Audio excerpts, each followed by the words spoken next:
Hello అండి. అందరూ వినాయక చవితికి షాపింగ్ చేశారా? మేమైతే చేసాము. చూడండి ఒకసారి మా ఇంటి బొజ్జ గణపయ్యని ఎలా ఉన్నారో. చూడండి చాలా క్యూట్ అండ్ నీట్‌గా ఉన్నాడు గదా! మట్టితో చేసినవండి ఇవి. మట్టితో చేసిన బొమ్మలను పూజించుకోవడం చాలా మంచిది పర్యావరణానికి.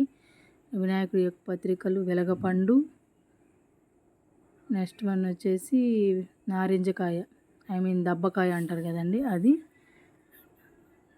అండ్ నెక్స్ట్ వన్ వచ్చేసి మామిడి పండు. ఇవన్నీ మేము మార్కెట్లోనే తెచ్చుకున్నాము. నెక్స్ట్ వన్ వచ్చేసి ఇది తాటాకులు కానీ లేదా కొబ్బరి మట్టలతో చేసిన పందిరిలాగండి, దేవుడికి అలంకరించడానికి బ్యాక్ సైడ్ మనం పందిరి వేసినప్పుడు వేసుకోవడానికి.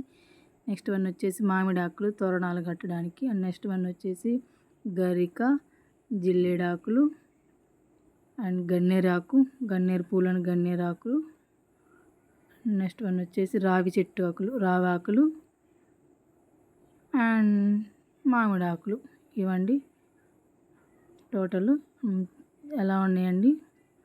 మా ఇంటి అందరికీ happy Vinayaka Chavithi. Bye bye.